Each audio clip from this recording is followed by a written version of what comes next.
Halo teman-teman, apa kabar? Di video kali ini, admin mau nyeritain film yang berjudul Home for a Royal Heart.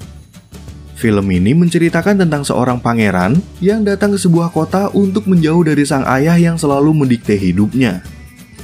Karena ingin menetap di kota tersebut, si pangeran ini bertemu dengan seorang makelar cantik yang membantunya dalam membeli rumah. Sejak saat itulah si pangeran dan wanita ini jadi sering pergi bersama sampai mereka berdua saling jatuh hati.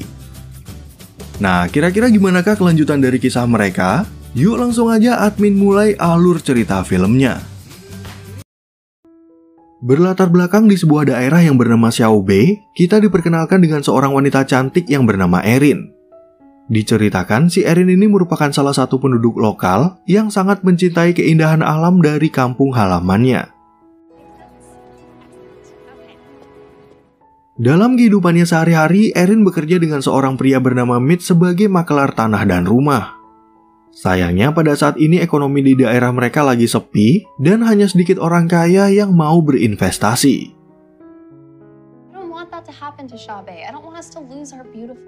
Untuk mengatasi kondisi tersebut, sebenarnya wali kota udah berencana mendatangkan investor yang ingin membuka pusat perbelanjaan di bibir pantai. Namun menurut Erin, pembangunan itu bisa merusak keindahan alam yang udah menjadi daya tarik utama di kota Xiaobei.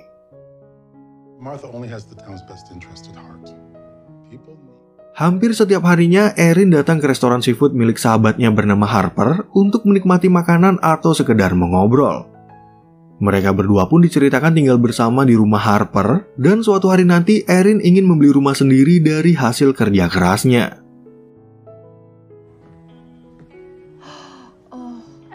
Di waktu yang bersamaan, tiba-tiba datang seorang pria ganteng bernama Theo, dan kedua wanita itu bisa mendengar logatnya yang berasal dari Eropa.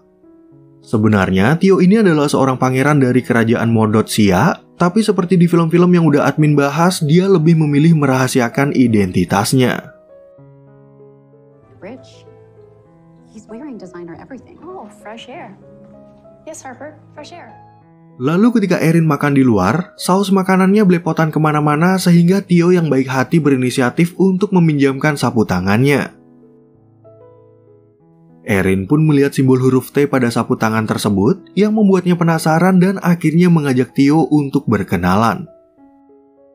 So does the T stand for Tim or Tom? You can keep it. I have many more. Setelah selesai makan siang, mereka berdua ingin menuju ke arah yang sama dan membuat Erin curiga kalau Theo sengaja mengikutinya. Setibanya di kantor, Erin bercerita kalau dia bertemu dengan pria aneh dari Eropa dan gak taunya Theo udah ada di tempat itu untuk membeli rumah. Untuk mencarikan rumah yang tepat dan sesuai selera, Erin lalu bertanya kepada Theo mengenai seputar keluarga, pekerjaan, hobi, dan berbagai hal yang menyangkut kehidupan pribadinya. Tapi Theo mengatakan kalau dia hanya ingin mencari rumah kecil yang terdapat 8 kamar tidur, kolam renang, ruang olahraga, dan ruang penyimpanan wine. Mendengar penjelasan itu, Erin menjadi sedikit heran karena sebenarnya si Theo ini mau cari rumah atau mau mencari istana. Dan berhubung proses pencarian ini akan memakan waktu 1 hari, Erin lalu mengarahkan Theo untuk bermalam di penginapan milik bibinya. Why don't you try Bess's guest house? It's at the edge of town. Indeed. Oh, Mr. Grayson. Sesampainya di penginapan tujuan, Theo bertemu dengan pemiliknya bernama Bessie yang pada awalnya berbicara sedikit jutek. Tapi begitu Theo mengatakan kalau Erin yang merekomendasikan tempat ini, Bessie langsung nyerocos seperti senapan mesin dan memberitahu beberapa aturan di penginapannya. Bedspread, it leaves a stain. And once you use the soap, Erin will find you somewhere beautiful. Singkat cerita, keesokan paginya, Erin yang udah menunggu di depan penginapan langsung mengantar Theo untuk melihat sebuah rumah yang dijual. Kebetulan rumah itu mirip dengan permintaan Theo kemarin, dan ditambah lagi suasananya yang cukup asri karena bersebelahan langsung dengan hutan rimba.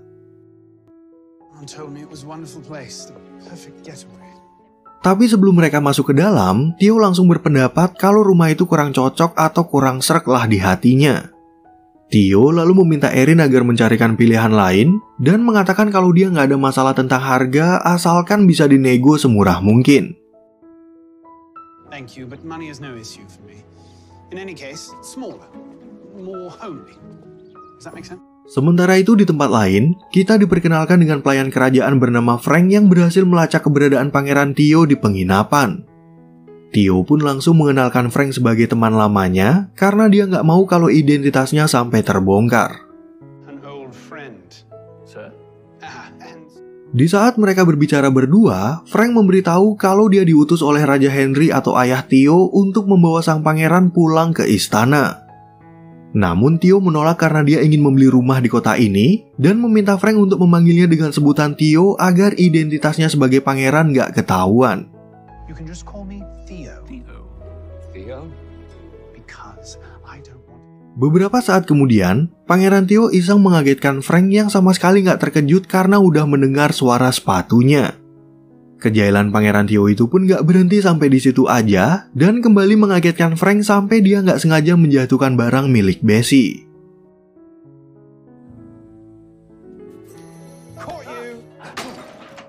Gara-gara kejadian barusan, Frank dan Theo terpaksa mengelem hiasan ikan tersebut dan berencana mengembalikannya ke tempat semula agar nggak ketahuan.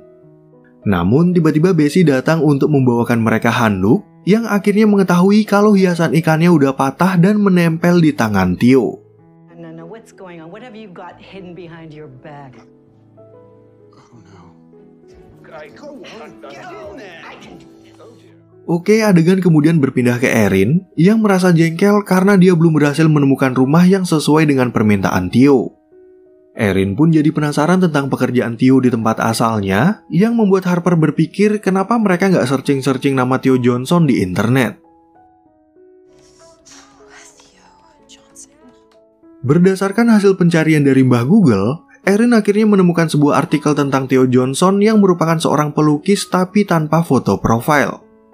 Dalam berita itu, Theo dituliskan telah menjual satu karyanya dengan harga yang sangat mahal, sehingga mereka percaya kalau Theo adalah orang kaya beneran.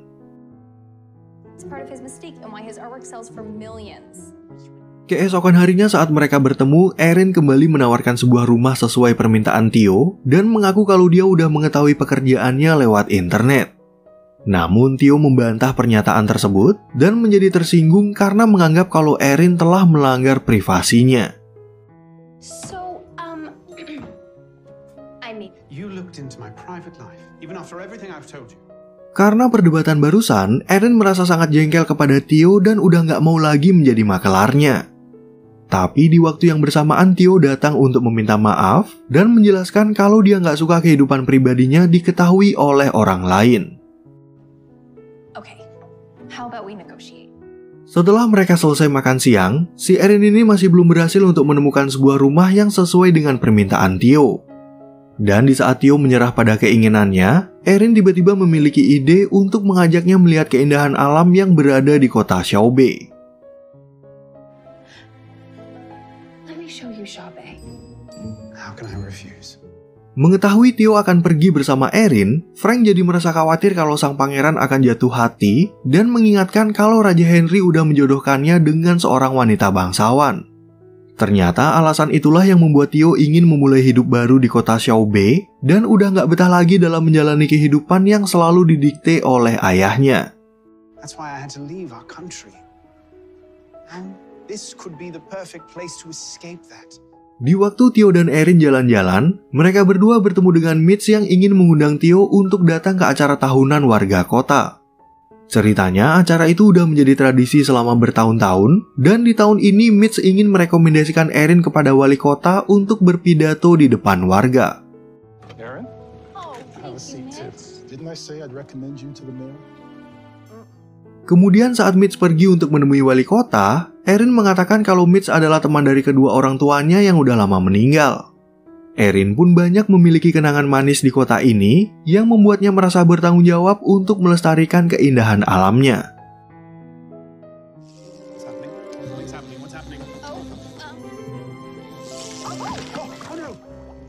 Semenjak wali kota memutuskan untuk membangun pusat perbelanjaan di pinggir pantai, Erin sebenarnya ingin membuktikan kalau kota ini masih memiliki daya tarik tersendiri.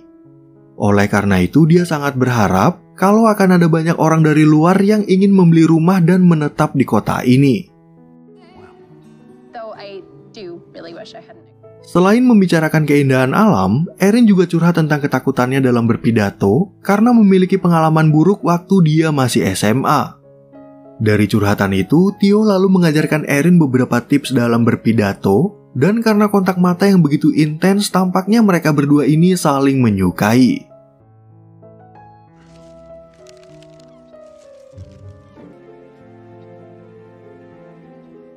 Sebelum mereka kembali ke penginapan, Erin dan Theo tiba-tiba melihat tiara putri yang dijual di sebuah toko barang antik. Karena penasaran, Theo lalu mengecek tiara tersebut yang menurutnya terbuat dari bahan berkualitas SNI serta menggunakan berlian asli. Melihat tiara itu tampak begitu spesial, Theo juga meminta Erin untuk mencobanya yang menurutnya terlihat seperti seorang putri. Theo pun ingin membelikan Erin tiara itu sebagai hadiah kenang-kenangan, tapi Erin menolak karena mengetahui harganya sangat mahal. Thank you. Erin keesokan harinya kembali mengajak Theo untuk jalan-jalan ke dermaga dan menyewa perahu dayung yang merupakan salah satu kegiatan wisata di kota Xiaobei.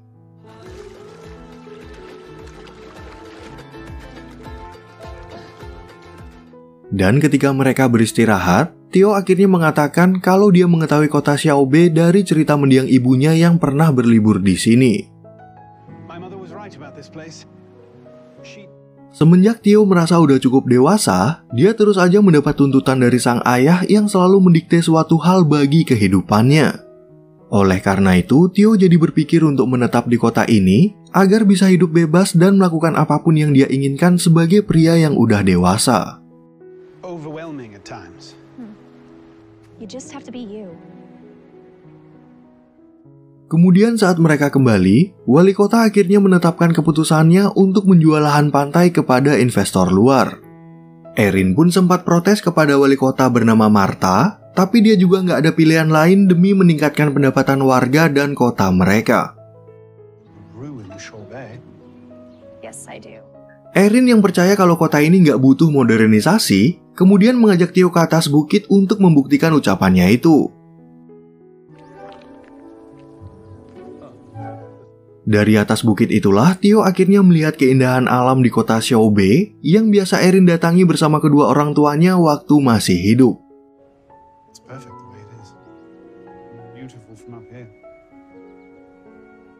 Di saat mereka mengobrol, Theo yang ingin memperbaiki tali sepatunya tiba-tiba membuat Frank salah paham yang mengira kalau dia akan melamar Erin.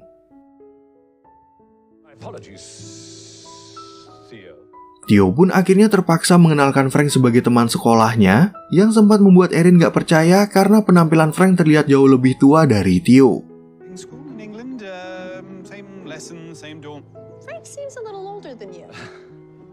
Sebelum menimbulkan kesalahpahaman yang lebih besar, Frank menyarankan pada Theo agar dia memberitahu Erin tentang identitasnya sebagai pangeran. Namun Theo menolak karena dia takut Erin hanya akan melihatnya dari gelar bangsawan, dan dia nggak mau mendapat perlakuan yang berbeda dari orang biasa.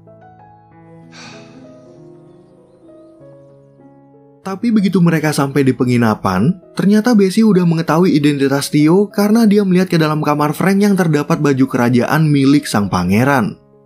Theo pun meminta Bessie agar nggak membicarakan hal ini kepada orang lain, dan dia juga berjanji akan memberitahu Erin jika waktunya udah tepat.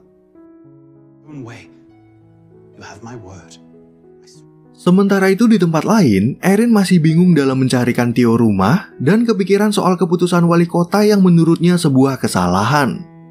Tiba-tiba Harper berangan-angan memiliki uang banyak untuk membeli lahan pantai, dan perkataan itu membuat Erin kepikiran sebuah solusi dari kedua permasalahannya.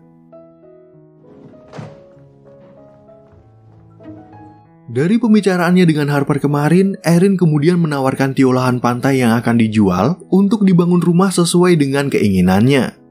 Sebenarnya, Erin merasa ragu untuk menawarkan lahan tersebut karena Theo pasti akan mengeluarkan biaya yang sangat banyak.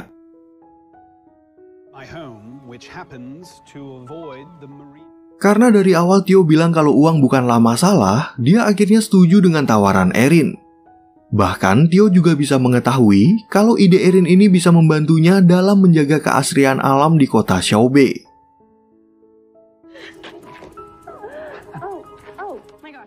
Setelah urusannya udah selesai, Erin langsung datang ke restoran untuk memberitahu Harper mengenai kesepakatan yang dia buat bersama Theo.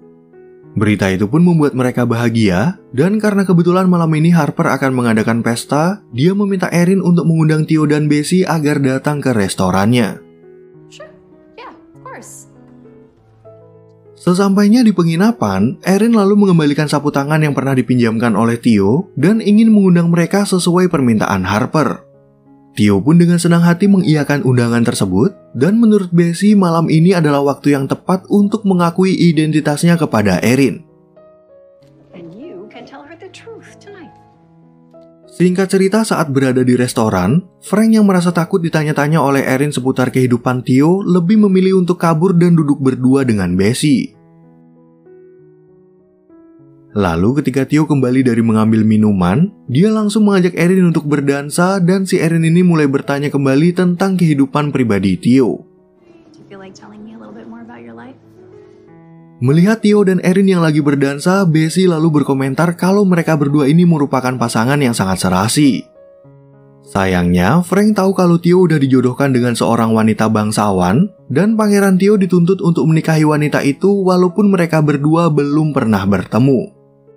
Wait, he hasn't even met her yet? Di waktu yang bersamaan, Frank tiba-tiba mendapat telepon dari Raja Henry yang telah memblokir salah satu akun bank Pangeran Theo dengan harapan dia akan pulang ke Modotsia. Tentunya kabar itu merupakan hal yang buruk bagi Theo karena dia jadi kekurangan uang untuk membeli lahan pantai yang dijual oleh wali kota. Theo just left? Keesokan paginya, Theo datang ke kantor untuk menemui Erin sekaligus meminta maaf karena kemarin malam dia udah pergi dari restoran tanpa pamit. Theo pun akhirnya menjelaskan tentang kondisi keuangannya di salah satu bank yang telah diblokir oleh ayahnya.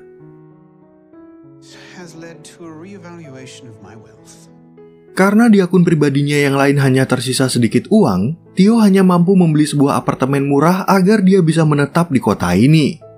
Tapi tiba-tiba Theo memiliki sebuah ide bagus dan meminta Erin untuk menghubungi wali kota agar menunda penjualan lahan itu selama 2 atau 3 hari.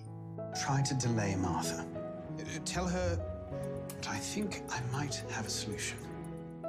Dalam menjalankan idenya tersebut, ternyata Theo ingin meminta uang dari sang ayah dengan imbalan kalau dia akan menuruti semua keinginan dari Raja Henry. Jadi sebenarnya si Theo ini berencana untuk mengorbankan kebebasannya agar dia bisa membeli lahan tersebut dan sekaligus membantu permasalahan Erin. Setelah mendapat kepastian dari sang ayah, Theo langsung memberi kabar baik kepada Erin kalau rekeningnya di bank udah aktif kembali.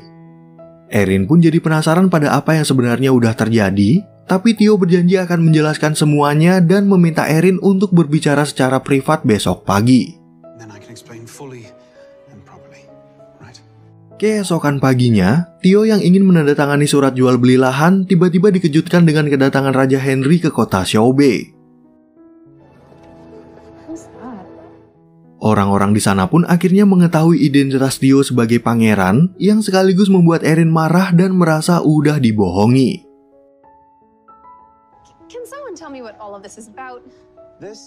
Dalam menjelaskan kesalahpahaman ini, sebenarnya Theo udah berencana untuk memberitahu Erin waktu mereka berdua berdansa di restoran Harper. Tapi Raja Henry tiba-tiba berbicara tentang perjodohan yang membuat Erin semakin marah karena dia udah jatuh hati pada seorang pangeran yang akan menikah. Goodbye, Theo. Kemudian saat mereka berbicara berdua, Raja Henry bercerita kalau dia dan ibu Theo pernah berlibur di kota ini waktu Theo masih dalam kandungan. Raja Henry pun setuju untuk membeli lahan pantai tersebut jika Theo ingin membantu Erin dan warga kota yang lain dalam menjaga kelestarian alam di kota Xiaobei. Mengetahui Theo memiliki jiwa berkorban yang tinggi, Raja Henry akhirnya menyadari kalau selama ini dia selalu mendikte putranya yang udah tumbuh dewasa dengan baik.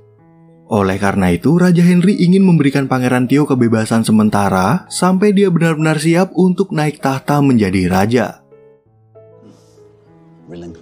titles and duties. Singkat cerita, ketika acara tahunan warga kota diadakan, Bessie menghampiri Erin untuk meminta maaf karena dia nggak memberitahu tentang Theo. Bessie juga membahas tentang cerita Frank mengenai perjodohan Pangeran Theo yang dipaksa untuk menikah dengan wanita bangsawan yang sama sekali belum pernah ia temui. Kemudian saat Erin berpidato di depan warga, tiba-tiba Pangeran Theo dan ayahnya datang ke tempat itu.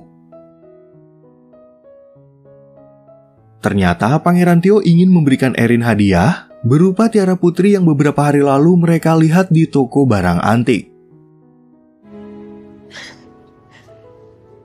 Setelah urusan mereka dengan wali kota udah selesai, Raja Henry kemudian menghibahkan lahan itu bagi warga yang peduli pada keindahan kotanya. Selain itu, Pangeran Theo juga diizinkan untuk tinggal sementara di kota ini, sehingga dia dan Erin bisa menjalin hubungan cinta tanpa adanya perjodohan.